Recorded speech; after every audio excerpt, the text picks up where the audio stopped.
অসমখনক সোণৰ অসম বুলি এনেই নকয়। প্ৰতিটো খেতিৰ বাবে উপযোগী অসমৰ জলবায়ু আৰু এবছৰ বা দুবছৰ খেতি কৰি সামৰি ৰখা ব্যক্তিজনক কেতিয়াও কৃষক বা খেতিয়ক বুলি নকয়। আৰু এই ব্যক্তিকেইজনে কৰি আহিছে বছৰে বছৰে এই খেতি। আচলতে আমাৰ সকলোৰে গৌৰৱ, কিয়নো আমাৰ এই অঞ্চলৰ যে ৰঙালাও আমাৰ ভাৰতবৰ্ষৰ বাহিৰলৈ পঠিয়াব পাৰিছে। আমাৰ কৃষকসকলক, আমাৰ খেতিয়কসকলক উৎসাহ দিবৰ কাৰণে আপোনালোকে আজি ভিডিঅ'টো শ্বেয়াৰ এটা কৰি দিব লাগিব, আন 10জনে জানিব পৰাকৈ, চাব পৰাকৈ। মই বৰ্তমান উপস্থিত আছোঁ তিনিচুকীয়া জিলাৰ কাকপথাৰ, ডিৰাগ, পাৰৈ, থেপাবাৰী আৰু বগৰীবাৰী এই অঞ্চলত। আৰু ইয়াতে আপোনালোকে দেখিছে এখন পঞ্জাৱতী গাড়ীত ৰঙালাও লোড হৈ আছে খুব ধুনীয়াকৈ।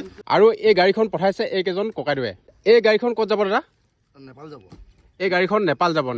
আপোনালোকে পঠাইছে ন? হয়। আপোনালোকে কিমান গাড়ী মান এতিয়ালৈকে পঠিয়াইছে? আজি আচলতে ক'ব গ'লে নেপাললৈ আমি প্ৰথমখন এইখন আজি যাবলৈ আমি ৰেডি কৰি ৰাখিছোঁ। হয়। এতিয়া আৰু যথেষ্টখিনি লোড কৰিবলগীয়া আছে আৰু বিশেষ টাইম নাই, তথাপিতো হৈ যাবগৈ। এইখন আজি প্ৰথম যাব, তাৰপিছত অনাগত দিনত আৰু আহিবলগীয়া যিখিনি ৰঙালাও পকা আছে সেইখিনি আমি পঠাবলৈ চেষ্টা কৰি আছোঁ মানে। হয়। ইয়াৰ আগতে আপোনালোকে আৰু বেলেগ ক'ৰবাত পঠাইছে নেকি? ক'ত পঠাইছে?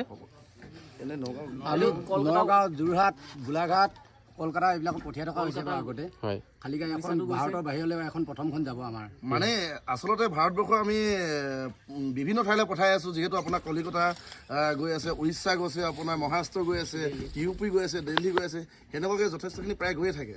আজি কিন্তু এইখন যিহেতু ভাৰতবৰ্ষৰ বাহিৰলৈ পঠিয়াব পাৰে, আমিও নিজে সুখী হৈছোঁ।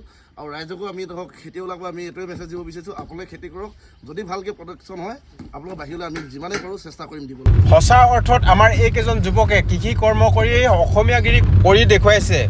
আৰু মোৰ এই ভিডিঅ'টোৰ জৰিয়তে যাতে আমাৰ এই উঠি অহা প্ৰজন্মৰ এই খেতিয়কসকল যাতে আৰু উৎসাহ পায়, সেইটো কাৰণে মই এই ভিডিঅ'টো প্ৰস্তুত কৰিছোঁ। ইয়াত দেখিছে গাড়ী লোড হৈ আছে। প্ৰায় কিমান টন মান গৈছে এই গাড়ীখনত? 30 টন গৈছে। 30 টন গৈছে। 30 টন মাল আজি ওলাই যাব ইয়াৰ পৰা। এইফালে এখন লোড হৈছে নেকি? অঁ, আৰু আহিবলগীয়া আছে। আৰু আহিবলগীয়া আছে ন? যিহেতু আমাৰ এই কাকপথাৰ অঞ্চলৰ ইউটিউবাৰ আমাৰ অনুপ ককাইদেউ, যিহেতু তেওঁ আমাৰ আজি যিখন নেপাললৈ যাবলগীয়া ৰঙালাওত ভৰ্তি হৈ থকা হুলচলীয়া গাড়ীখন, তেওঁক আমি মাতিলোঁ এই অঞ্চলৰে কিবা এটা যাওক, মেছেজ এটা পাওক বুলি।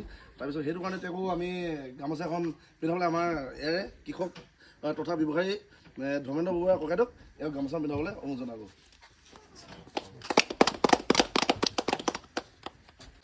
কৃষকসকলৰ সন্মান সকলোৰে ঊৰ্ধত। আচলতে কৃষকসকলে মোক ইয়ালৈ নিমন্ত্ৰণ কৰিছিলে, মই আহিলোঁ। আৰু এই ভিডিঅ'টোৰ জৰিয়তে মই অসমবাসীক জনাব বিচাৰিছোঁ যে আমাৰ এই অঞ্চলৰ কৃষকসকলে কিমান ৰঙালাও খেতি কৰে। আৰু কেৱল ৰঙালাও খেতি নহয়, আমাৰ এই অঞ্চলৰ বহুত কৃষক আছে, বহুত বিভিন্ন ধৰণৰ খেতি কৰে।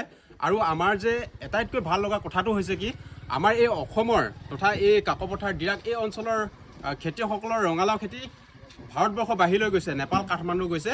গতিকে আজি ভিডিঅ'টো আপোনালোকৰ পৰা শ্বেয়াৰ এটা বিচাৰিম, যাতে আমাৰ এই কৃষকসকলক আপোনালোকে উৎসাহ দিয়ে এটা শ্বেয়াৰ কৰি আজি ভিডিঅ'টো। আৰু এবছৰ বা দুবছৰ খেতি কৰাজনক কেতিয়াও কৃষক বা খেতিয়ক নকয়। এই ককাইদেউজনে কৰি আহিছে বছৰে বছৰে ৰঙালাও খেতি। আপোনালোকে দেখিছে এই ৰঙালাওবোৰ লাগিছে, প্ৰতিটো গাঁঠিৰ প্ৰতি লাগিছে এফালে ৰঙালাও। আপোনালোকে দেখিব পাৰিছে এখন বৃহৎ ডাঙৰ ৰঙালাও বাৰীত আহিছোঁ। ককাইদেউ, প্ৰথমে আপোনাৰ ভাল নামটো? ধৰ্মেন্দ্ৰ বৰুৱা। ধৰ্মেন্দ্ৰ বৰুৱা। হয়, ধৰ্মেন্দ্ৰ বৰুৱা ককাইদেউ বাৰীলৈ আহিছোঁ। আজি ৰঙালাওৰ বিষয়ে আপোনালোকক অকণমান জনাবৰ কাৰণে চেষ্টা কৰিম। মানে আটাইতকৈ চমু খেতি হিচাপে ৰঙালাও খেতিটোৱে ভাল বুলি ভাবিছোঁ, কাৰণ কেলৈ 90 দিনৰ ভিতৰতে খেতিটো হৈ যায়। হয়, আজি ভিডিঅ'টো আপোনালোকে কেনে পালে জনাব। নেক্সট এটা পুনৰ ভিডিঅ' লৈ আহিম কেৱল ৰঙালাও খেতিৰ ওপৰত। এই কৃষকসকলে কোন জাতৰ ৰঙালাও খেতি কৰিছে আৰু কৃষকসকলে ৰঙালাও খেতি কেনেদৰে স্বাৱলম্বী হৈছে, এই বিষয়ে আপোনালোকক জনাবৰ কাৰণে চেষ্টা কৰিম। আৰু কিমান বিঘাই ৰঙালাও খেতি কৰিছে তাকো জনাম। আজি ভিডিঅ'টো ইমানতে সামৰণি মাৰিছোঁ। অন্য এটা ভিডিঅ'ত সকলোকে পুনৰ লগ পাম। ধন্যবাদ। জয় অসম।